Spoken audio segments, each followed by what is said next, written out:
Gracias por estar en un nuevo programa de Políticamente Correcto en modo electoral. Les presentamos a ustedes el cuarto debate presidencial como un aporte de Coavisa a la democracia y a ese anhelo por escoger al mejor candidato para que durante los próximos 4 años lleve las riendas de un Ecuador golpeado por múltiples crisis: la económica, la sanitaria, la social y la corrupción. Claudia. Carlos, se trata de un político de larga trayectoria y del único candidato que viene de Manabí. Veamos sus perfiles.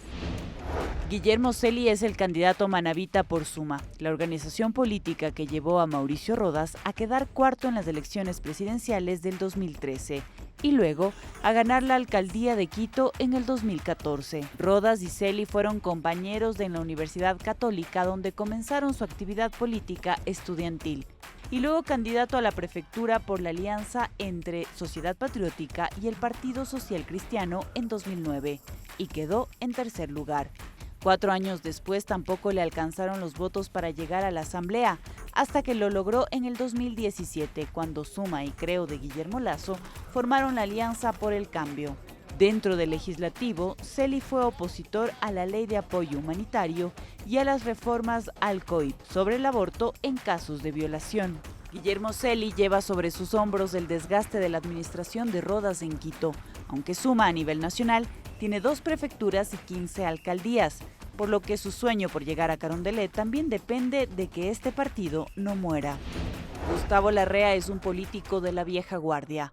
Desde joven militó en el Frente Revolucionario Estudiantil y el MIR, Movimiento de Izquierda Revolucionaria, en el que junto al actual presidente Lenín Moreno luchaba en las calles en contra de las dictaduras de los años 70. En 1980, Larrea se unió a la Asociación Latinoamericana de Derechos Humanos. Fue diputado en 1994 y 1996 por el APRE de Fran Vargas Pasos, el ex militar que secuestró a Febres Cordero. En el 2006, con Rafael Correa, Ricardo Patiño y Alberto Acosta, fundaron Alianza País y ganaron las elecciones. Larrea, como ministro de Gobierno, fue uno de los artífices de la destitución de medio Congreso para abrir camino a la constituyente de Montecristi. En 2008, tras el ataque al campamento de alias Raúl Reyes en Angostura, un medio colombiano publicó que Gustavo Larrea tenía vínculos con las FARC. Larrea niega estas relaciones y fue separado del gobierno y de Alianza País. Ya como opositor en el 2013, Larrea participó en el Frente de Izquierdas en apoyo a Alberto Acosta. En el 2015 creó el movimiento Democracia Sí, que en las seccionales del 2019 consiguió 33 alcaldías y 5 prefecturas, dejando claro que su experiencia en política tiene peso. Como amigo cercano de Moreno, le ayudó a la campaña y luego le aconsejó al inicio de su mandato, para después tomar distancia y buscar la codiciada presidencia. Tras ver estos perfiles, ¿podemos concluir que de esta elección depende la carrera política de ambos aspirantes? Carlos. Gracias, Claudia, por ese reporte. Y antes de comenzar con las preguntas, quiero dejar constancia que a este debate fue invitado con insistencia y cordialidad Yacu Pérez, candidato por Pachacutic. Lamentablemente, el aspirante se excusó, aduciendo estar en el primer pelotón de las preferencias electorales, cuando lo que verdaderamente importa es que en programas como Políticamente Correcto, los aspirantes tienen más tiempo y mayor protagonismo para exponer sus planes al país, no para competir con los demás candidatos.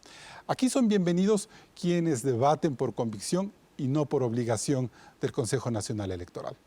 En todo caso, doctor Guillermo Celi, empezamos con usted y quiero preguntarle, ¿qué sensación le deja esta larga jornada de debates que hemos tenido con una cantidad inmanejable de aspirantes a la presidencia de la República? Muy buenos días, Carlos. Muchas gracias por la invitación. Un abrazo cariñoso a todos los ecuatorianos. Es lo que debe ser. Yo soy un demócrata y los demócratas debatimos en cualquier lugar. Es donde realmente se da a conocer lo que los ecuatorianos quieren, ese recambio generacional. Yo sé ecuatoriano, yo sé ecuatoriana, que estás cansado de lo mismo de siempre, de aquellos que te han venido engañando, que te han venido mintiendo. Queremos un recambio generacional. Aquí estamos, diciéndole a la gente la verdad. Yo he escuchado todo el país, me he recorrido el Ecuador entero y lo he hecho con pasión, con convicción, escuchando a la gente. Y me dicen, Celi, no hay plata que alcance, necesitamos vivir mejor. Guillermo, pero siendo completamente sinceros, me parece a mí que escuchar a 16 candidatos todo el tiempo en una suerte como de baratillo de ofertas, a la gente no le queda claro el mensaje de cada uno de ellos y se pierde todo ese trabajo que ustedes pueden hacer, se confunden las propuestas. Yo no digo que el candidato A o el candidato B sea malo, lo que digo es que esto no se puede volver a repetir. ¿Cuál es su reflexión por el hecho de que un país pequeño como el Ecuador tenga tantos candidatos en una papeleta? Bueno, considero que eso es parte de la democracia. Considero de que lo importante es que los movimientos y partidos políticos seamos responsables. El modelo de gobierno responsable es nuestra línea ideológica en suma. Acá estamos, gente nueva, gente seria, gente honesta que quiere cambiar el país. ¿Pero usted cree que se puede diferenciar de los otros candidatos por el hecho de estar en un universo tan grande de aspirantes? Eso quería contestar con claridad. Yo soy un hombre de territorio. He gastado bastante suelo y acabo de recorrerme Sierra Centro. Y ahí en Pelileo, en Patate, y hemos estado también en lo que es la provincia del Chimborazo. ¿Qué me dice la gente? Tanto en Tungurahua como en Chimborazo. Celi, te vimos en los debates. Eso es lo que hay que hacer. Estamos desesperados. No hay plata que alcance. Hay que bajar los impuestos. Hay que generar educación para nuestros hijos. Hay que dar salud. Hay que dar internet como un servicio básico porque nuestros hijos no pueden estudiar, pues. Entonces yo considero que los debates, cuando uno tiene la visión clara y llega a los problemas cotidianos de la gente a resolverlos, por supuesto que sirven. En mi caso ha servido de mucho. Perfecto. Gustavo Larrea, usted ha sido un testigo y un actor de primera línea en 40 años de vida política en el Ecuador. ¿No cree que el tiempo de Gustavo Larrea ya pasó como para insistir en una candidatura presidencial? Bueno, no es insistir porque es por primera vez que participo como candidato. Bueno, para la vicepresidencia otra vez, ¿no? Sí. Yo voy a insistir en la lucha por la democracia, por la justicia social, por la inclusión social contra la discriminación y por el desarrollo económico. Y esa insistencia es de por vida. Termina con el último aliento de la vida de un ciudadano que se compromete a luchar por un país. ¿Usted no cree que los políticos se retiran? A ver, Gustavo? yo creo que la política hay dos formas de hacerla. Una por convicción. Y es evidente que yo hago política por convicción. Yo me incorporé a la lucha política muy joven en la lucha contra la dictadura militar. Y lo hice por convicción. He trabajado con las mujeres violentadas, he trabajado con las personas con discapacidades, he trabajado con la niñez, he trabajado con los pueblos afroecuatorianos e indígenas, he trabajado por la inclusión social. Y ese es un tema de convicción. Y con políticos muy poderosos también.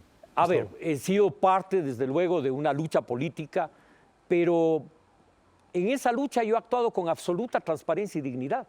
Quien traicionó un proyecto de cambio en democracia y que ofreció una revolución productiva para después atacar y fustigar a los empresarios, que ofreció una revolución ética y terminó siendo el gobierno probablemente más corrupto de la historia, no fui yo, fue el expresidente Rafael Correa, quien traicionó esos anhelos de cambio. Y en ese sentido, ¿cuál ha sido el principal acierto político de su vida, Gustavo? ¿Su militancia revolucionaria, el triunfo de Correa o convertirse ahora en un político de centro?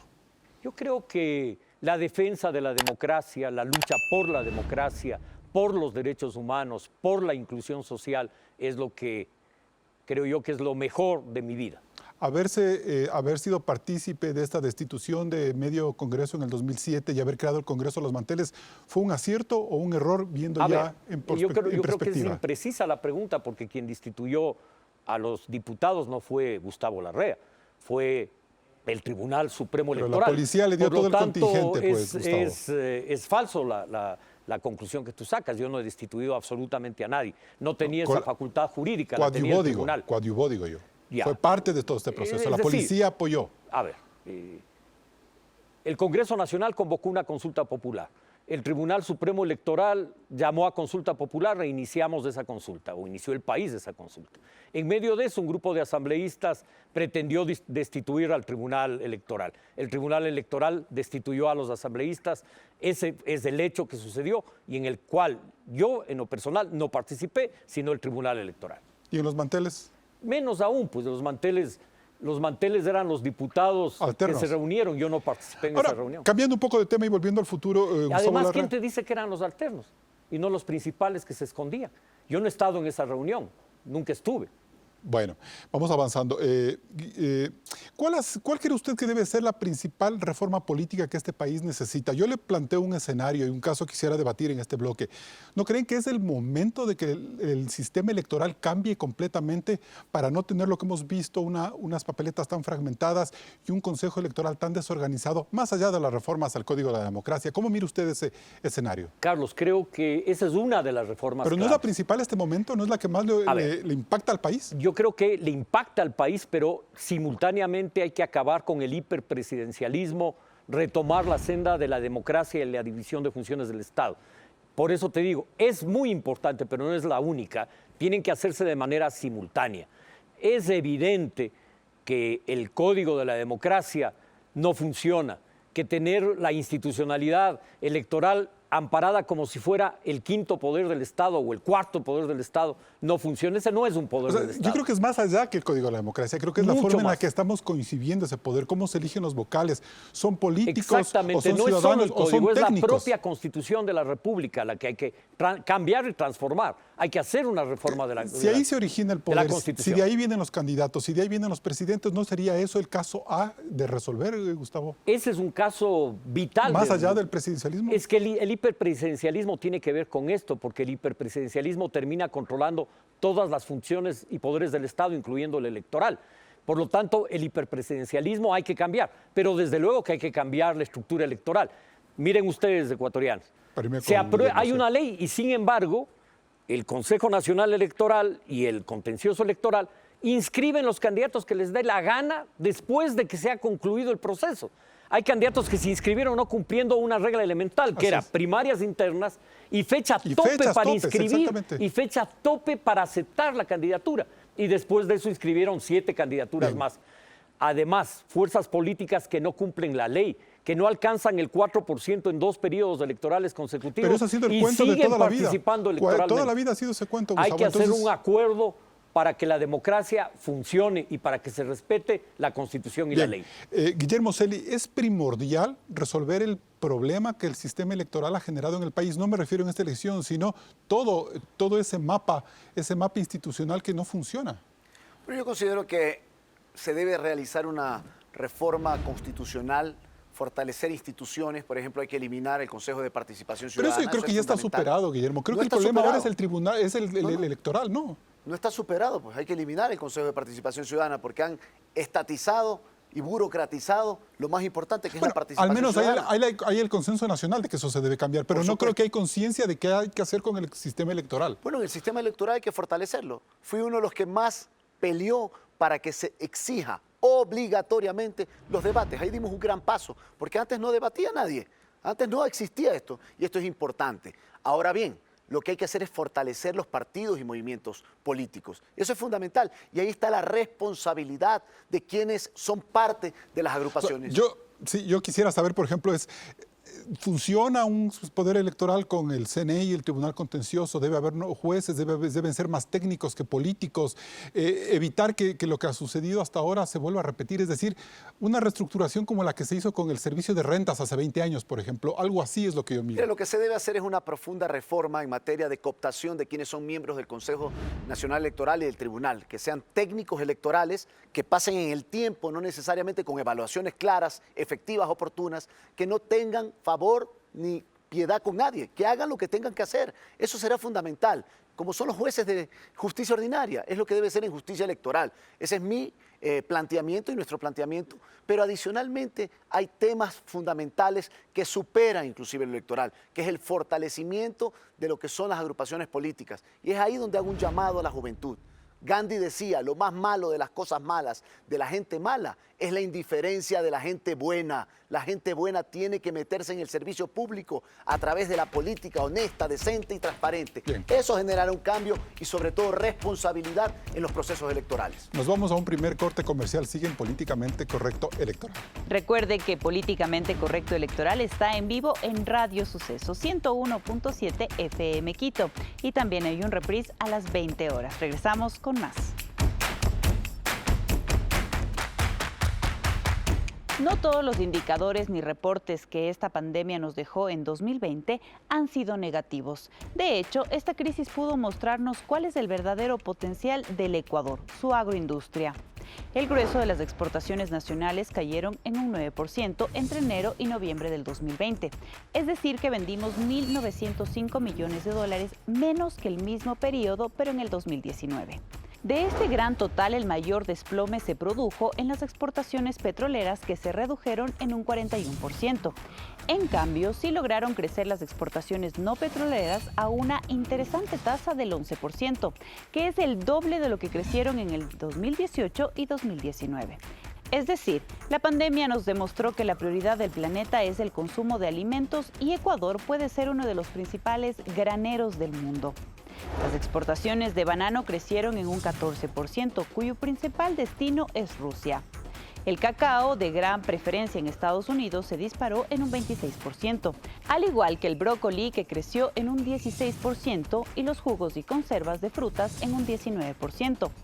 El atún y pescados mantuvieron un alza del 2%, aunque los enlatados de pescado apetecidos en España cayeron en el 1%. La venta de camarón, cuyo principal mercado es China, se redujo solo en un 0,5%, pero las exportaciones de madera ecuatoriana a ese país crecieron más de 8 veces. La mayor contracción de nuestras exportaciones no petroleras se cifra en las flores, con una reducción del 7%, lo que demuestra la necesidad de que el Estado diseñe un mapa de apoyos al sector agrícola y pecuario del país como la gran puerta para lo que ahora se denomina la economía post-COVID. Recordemos que el país tiene unos 850.000 productores en el campo y más de 120.000 pescadores artesanales que pueden darle al país no solo un alivio económico, sino la seguridad alimentaria que nos permitirá superar la crisis económica y sanitaria. Carlos, ¿hay elementos para suponer que la reactivación productiva del Ecuador es posible? Y parece que la agroindustria puede ser ese secreto, pero Gustavo Larrea, ¿qué es más importante en este momento? ¿Dinamizar exportaciones o crear una estructura productiva que mejore el autoabastecimiento del país? Dinamizar exportaciones es vital, pero el autoabastecimiento también. ¿Qué es más importante? El país produce suficientes alimentos para el consumo interno. Por lo tanto, ahí no tenemos una crisis. Lo que sí tenemos es una crisis si es que no somos capaces de traer dólares y por lo tanto hay que aumentar las exportaciones. Y aumentar las exportaciones, este año la pandemia nos indica que el sector agropecuario, el sector pesquero y el sector acuícola son vitales para la economía. Ahí se genera el empleo, ahí se dinamiza la economía. Pero ¿por qué este país ahora tiene hambre? Que es lo que muchos de ustedes candidatos han dicho a lo largo de esta campaña. No porque no se produce, sino porque la gente no tiene acceso a la comida, no tiene cómo pagar.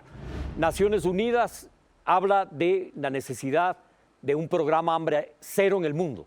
Nosotros recogimos esa propuesta como propuesta programática y planteamos hambre cero en el Ecuador. Y hambre cero implica asistencia a las familias que no tienen alimentos para comer. Esa es una tarea urgente, porque estás en medio de una pandemia, en medio de la crisis probablemente más profunda de la historia. ¿Y la producción del Ecuador es lo suficientemente copiosa como para poder alimentar a toda la gente en un programa bien manejado? Así señala el Ministerio de Agricultura, así señalan los distintos gremios agrícolas.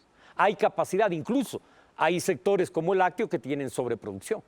Eso quiere decir que para diferenciarnos de Venezuela, el gran milagro de Ecuador es que tiene una producción agrícola que hace que este país no tenga una crisis como la que tiene Venezuela, por ejemplo. Desde como luego para dar que sí. esa comparación. Y no solo eso, que si es que orientamos la economía y la hubiéramos orientado hacia la agroindustria, nuestro país podría exportar 4 o 6 veces más al mundo y obtener más divisas, 4 o 6 veces más divisas, y pongo varios ejemplos. El atún, por ejemplo, el atún procesado frente al atún no procesado tiene 5 veces más el precio. El cacao frente al chocolate, el chocolate 12 veces más el precio. Es evidente que hay que dar el salto hacia la agroindustria y estamos atrasados 50 años en ese objetivo. ¿Y cómo dar ese salto, Guillermo Celi, según lo que dice Gustavo Larrea? Porque a mí lo que me parece es que dentro de todas las políticas económicas quizás esta debe ser la primordial, más allá de bajar impuestos para alentar al consumo, sino para dinamizar la producción.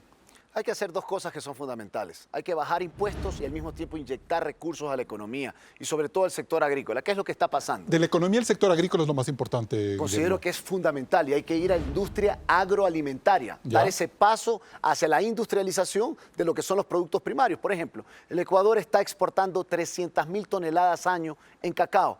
Tenemos que procesar el chocolate, pero no enviar exactamente lo mismo que venimos haciendo, porque eso además, ese encadenamiento te da empleo, porque es lo que quiere.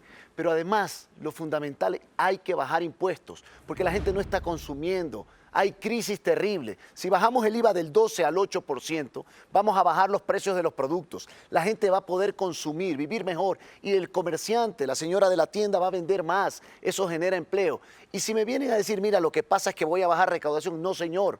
La recaudación de IVA se ha bajado. Del 2019, 4.400 millones de dólares al 2020, que acabamos de pasar, 3.000 millones. Es decir, 1.400 millones de dólares menos. La curva de Laffer en economía determina que si bajas impuestos, aumenta el consumo. Y vamos a incrementar la recaudación del IVA justamente por incrementar el consumo, por ayudar a la familia ecuatoriana para ponerle Bien. dólares en su bolsillo. Eso es lo que quiere la gente. Mira, Carlos, me he recorrido el país. La gente quiere eso. Es que Hay que obviamente la vivir lo gente que va a vive la querer eso. gente. ¿Quién va a querer pagar impuestos? El problema es cómo sostenemos un Estado.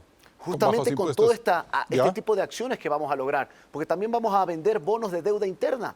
Entre 4 y 5 mil millones de dólares podemos recaudar ahí para un fondo de reactivación económica pospandemia Bien. que se necesita cuanto antes. Gustavo, ¿está bien la mirada que tiene Guillermo Celi sobre el manejo de la economía bajando impuestos como una forma de explotar el consumo? Carlos, el Ecuador es uno de los países que menos recauda en el mundo. Recaudamos el 7% del PIB, más o menos 17.000 o cerca de 7.000 millones de un PIB de 100.000 millones.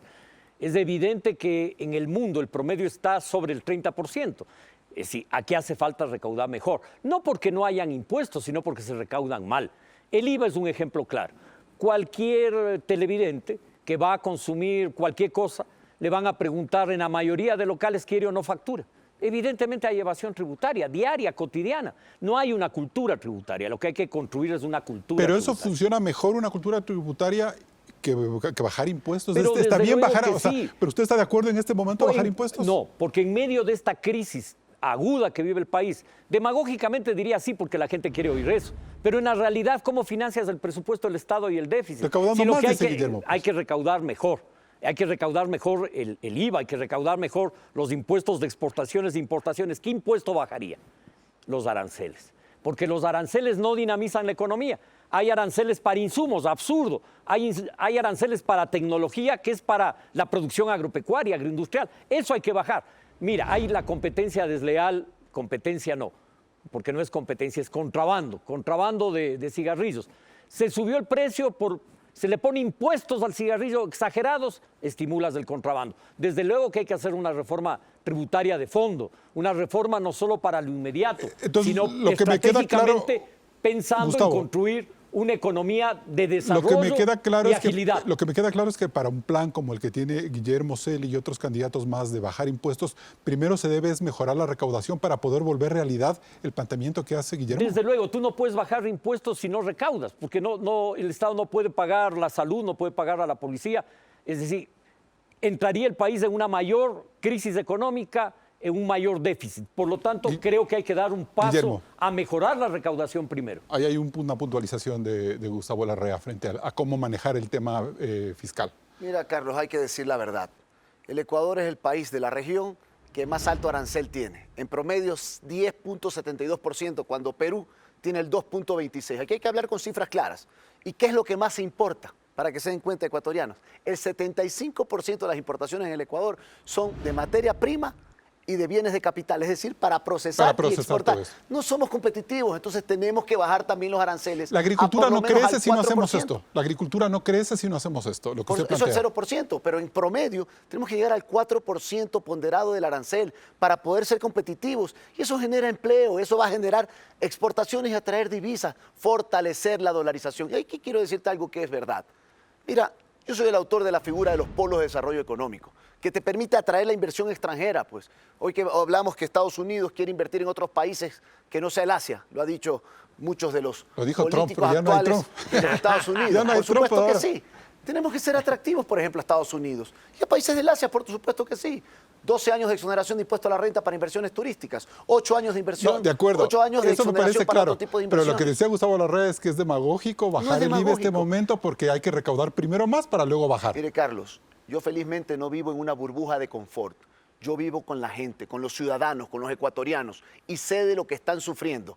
Esta política económica integral que estamos hablando, bajar el IVA, generar bonos para poder tener un fondo de reactivación económica pospandemia, para que por lo menos el 50% de ese fondo sirva para darle crédito, para dar capital semilla a la mujer ecuatoriana que necesita autonomía financiera y económica. Eso es demagógico. No es demagógico, lo vamos a hacer. Primero porque tenemos la fuerza, tenemos la capacidad y vamos a unir al país. El Ecuador está cansado de odio y divisiones. Yo seré el presidente de la unidad nacional, más allá de las diferencias políticas o ideológicas. Guillermo, es importante entonces acercar un acuerdo de libre comercio con Estados Unidos. Pero Eso es por fundamental. supuesto, con los Estados Unidos hay que hacerlo sin perjudicar a nuestra gente, potencializando nuestras Perfecto. exportaciones. Y el Ecuador tiene que ser miembro integrante de la Alianza del Pacífico para ampliar nuestros Bien. mercados de exportación. Una Por pregunta supuesto que final, sí. 30 segundos, Gustavo Larrea, para que me conteste esto. La izquierda se equivocó hace 15 años con torpedear el Tratado de Libre Comercio con Estados Unidos y ahora estamos viendo las consecuencias. A ver, lo que pasa es que hace 15 años el Tratado de Libre Comercio tenía un gran defecto, un gran problema.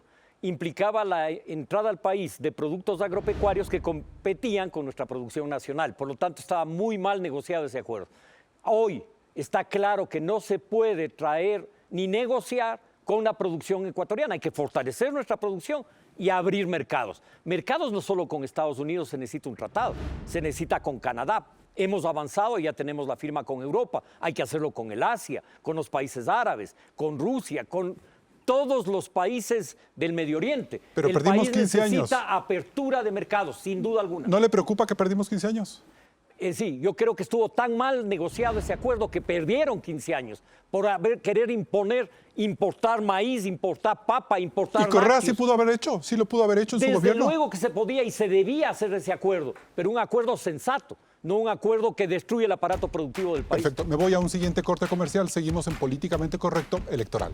Al volver, los candidatos tendrán un minuto para responder múltiples inquietudes formuladas por el equipo de Políticamente Correcto. Siga en la señal de Coavisa. Aquí empieza Candidatos contra el Tiempo, un segmento en que los participantes tienen un minuto para responder las preguntas formuladas.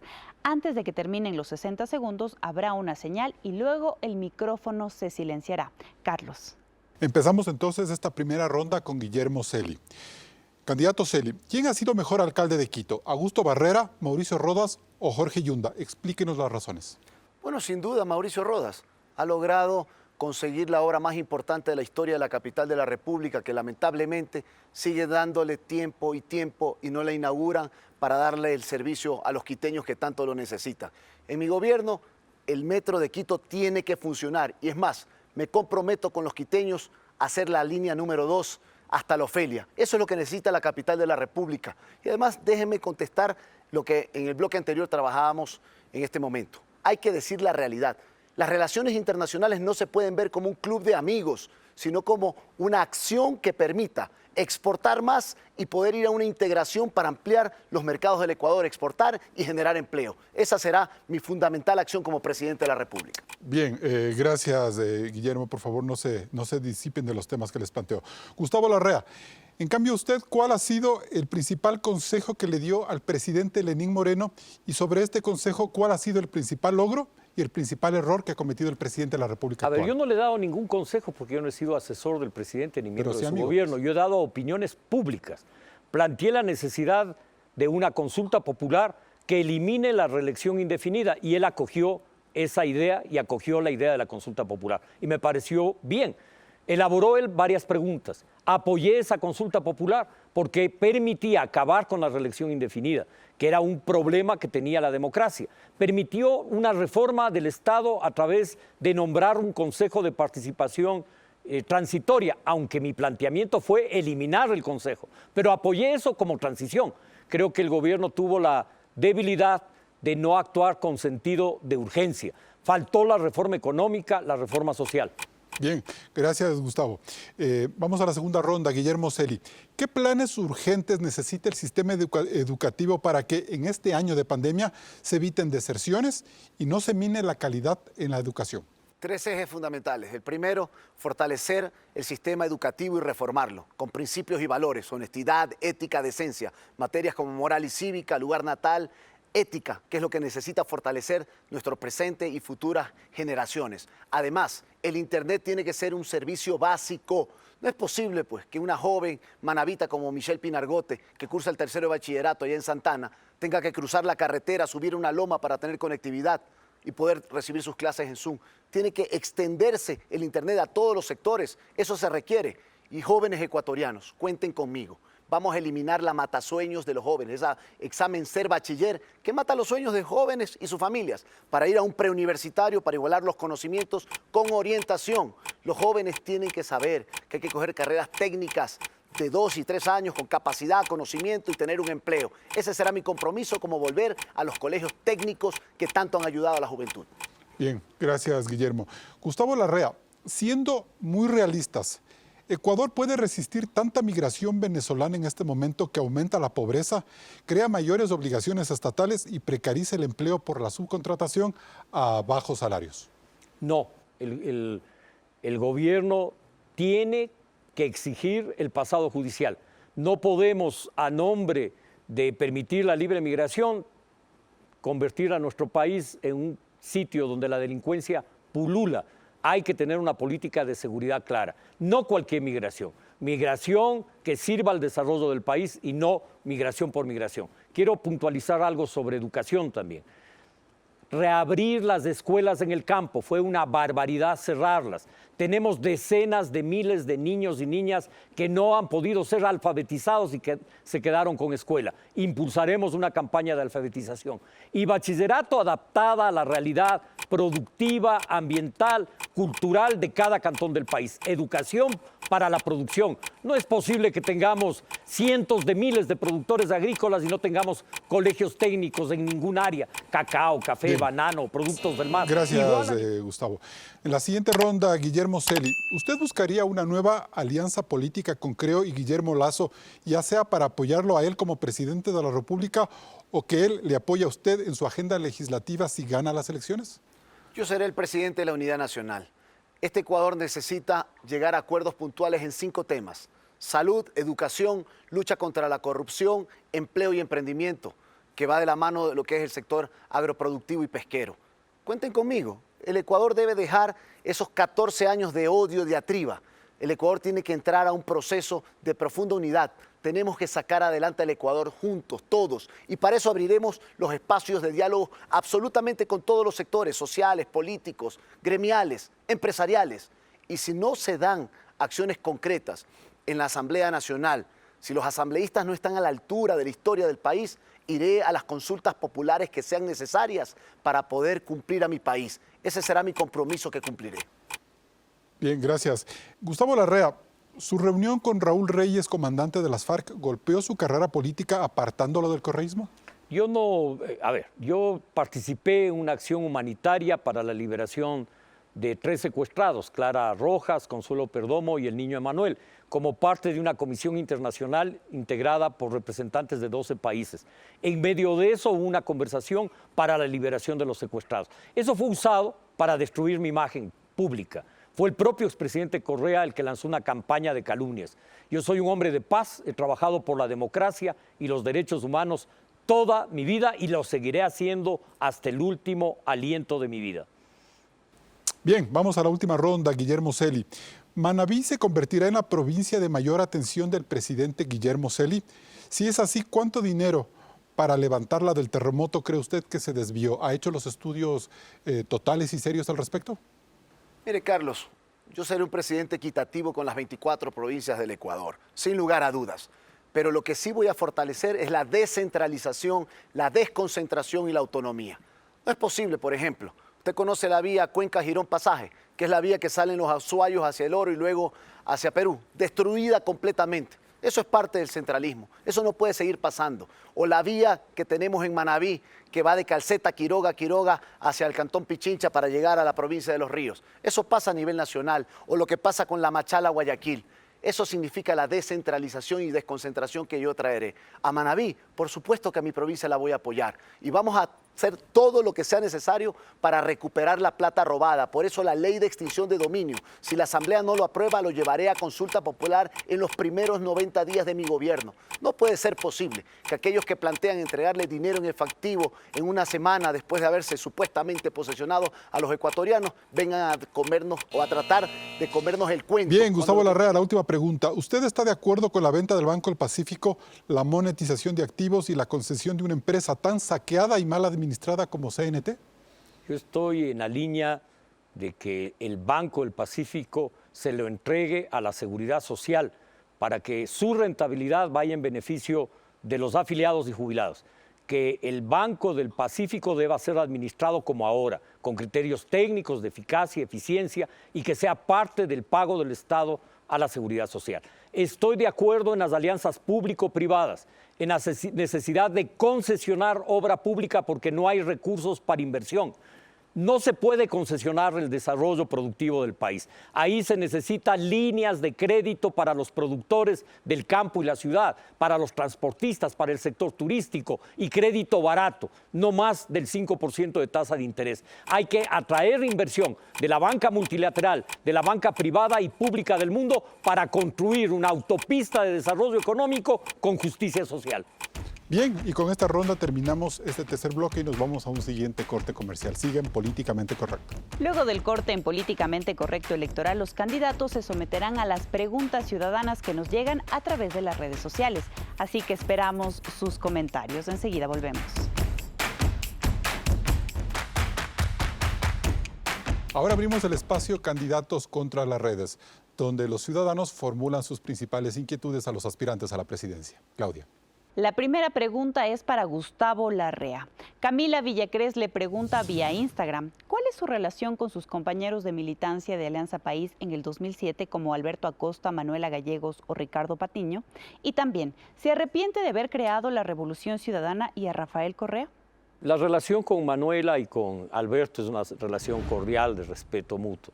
Con Ricardo Patiño hay un distanciamiento evidente porque él fue parte de un gobierno autoritario y corrupto y no hubo distanciamiento de él frente a las características de ese régimen.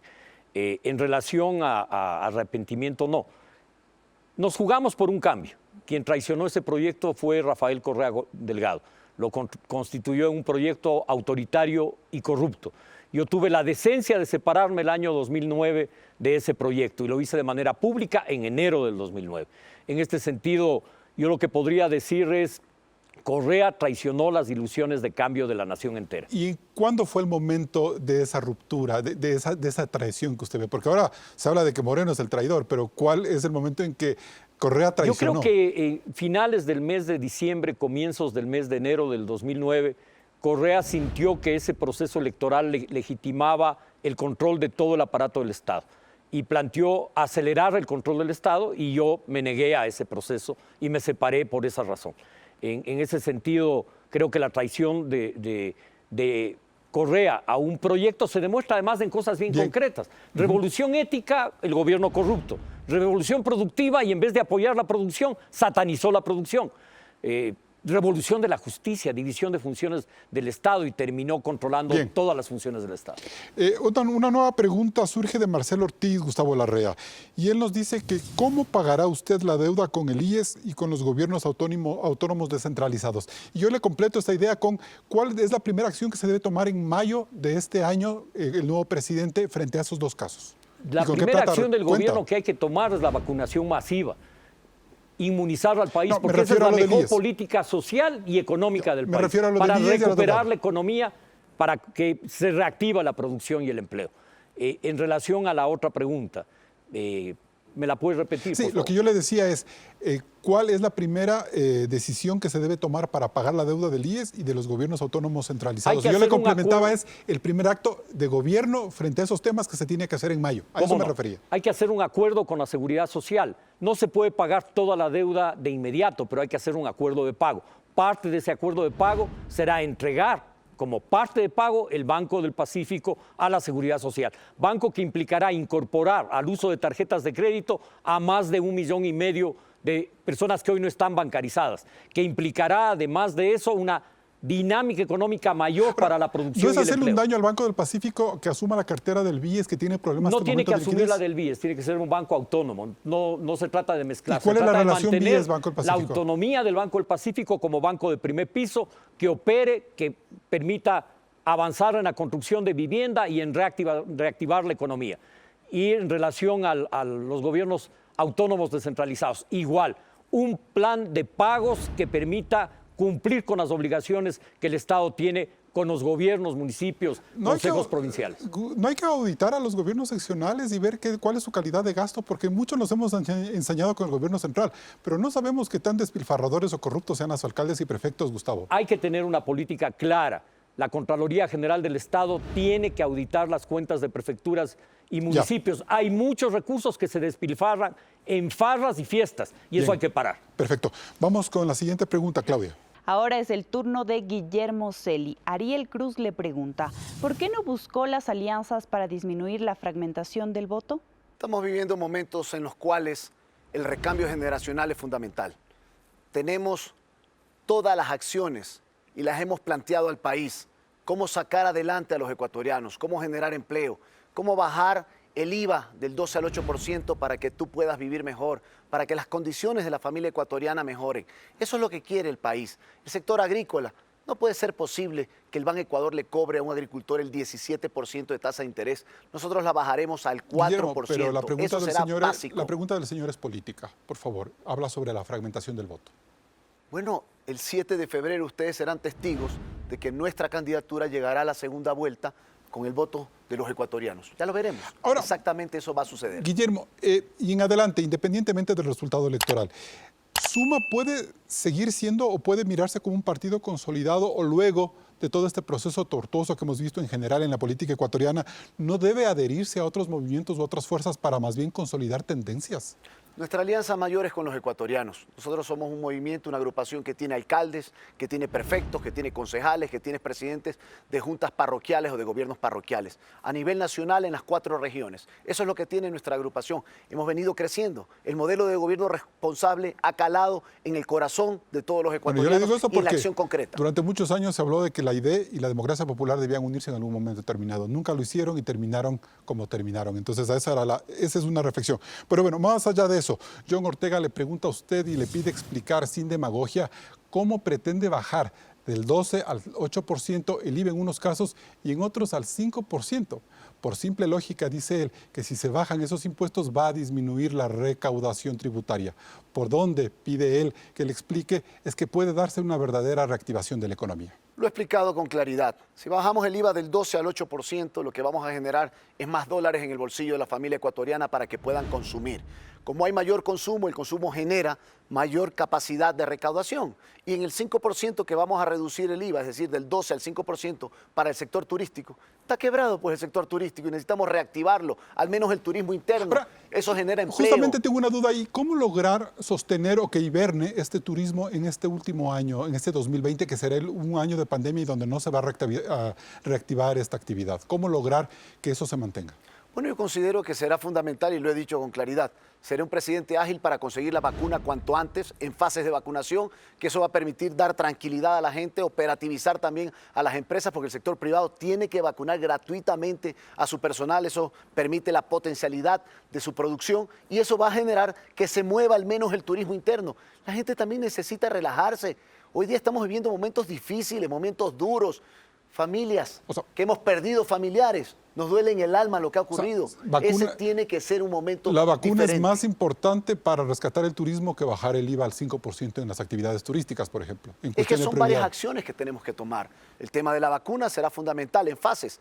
Yo he dicho con claridad cuáles son las fases. Primero tenemos que vacunar a los que están en primer frente de batalla, a las personas mayores adultas, a las personas con discapacidad, a las personas que tienen enfermedades crónicas, aquellos ecuatorianos y ecuatorianas que prestan un servicio al público, siendo del sector privado o del sector público. Y el sector privado debe vacunar y he hablado con varios micro, medianos, pequeños y grandes empresarios que están dispuestos a vacunar gratuitamente a su personal para poder operativizar al 100% su capacidad en empresas o microempresas. Eso va a ser fundamental. Perfecto. En mi gobierno. ¿Usted está tranquilo, Gustavo Larrea, con el plan de vacunación diseñado por este gobierno, lo que ha alcanzado a hacer el presidente Moreno en este tema? No, porque creo que no ha habido sentido de urgencia, ese sentido que reclamo, ese sentido de urgencia que implica darle prioridad. Había que invertir y comprar todas las vacunas necesarias. Se habla unos de 10, otros de 12 millones. Yo creo que son 12 millones mínimo, perdón, 24 millones mínimo de vacunas que se requiere. Se debió con urgencia comprar las vacunas. Pero eso se requiere antes de mayo, pues no desde mayo. La vacunación, desde luego que sí. Por eso es que no ha habido, no ha habido sentido de urgencia, porque este gobierno debió ya estar vacunando y no lo va a hacer. Va a haber una limitación en eso. Nosotros nos comprometemos a que la primera acción del gobierno y la prioridad será la vacunación masiva. Bien, ahí hay un consenso entonces. Nos vamos a un siguiente corte comercial. Siguen Políticamente Correcto Electoral. Cerramos este programa con una pregunta final para los dos aspirantes a Carondelet. ¿Por qué creen que el país debe votar por ustedes este 7 de febrero? Guillermo Celi. Ecuatorianos, el 7 de febrero tienes en tus manos el arma más poderosa en democracia, el voto. Yo sé que estás cansado de los mismos de siempre, tenemos dolor por lo que ha sucedido por la pandemia y la crisis económica, pero vamos con fe, con esperanza y con valentía. Vamos a transformar el Ecuador diciéndole la verdad. Seré el presidente del empleo, de la salud, de la educación, del internet, de los jóvenes. Vamos adelante, sí se puede. Un abrazo cariñoso para todos ustedes y el 7 de febrero empezaremos el siguiente reto, que será la segunda vuelta electoral. Gustavo Larrea. El país requiere sentido de urgencia, sensatez para salir de la crisis y construir una autopista de desarrollo económico y de justicia social que nos permita superar las exclusiones, que nos permita superar la pobreza extrema, que nos permita erradicar la pobreza y generar empleo. Ese es el reto. Por eso les invito a votar por Gustavo Larrea y por Democracia Sí, votar con el corazón. Todo 20. Y bien, de esta manera concluimos un nuevo espacio de diálogo y discusión de los temas que más inquietan a la ciudadanía. Saludando como siempre el espíritu democrático y de apertura de quienes se someten a un cuestionario difícil, pero que es importante para la democracia. Nos vemos el próximo programa. Con estas reflexiones llegamos al final de este debate presidencial de Políticamente Correcto Electoral. Recuerde que tenemos una nueva cita el próximo domingo, 10:30 por Ecuavisa.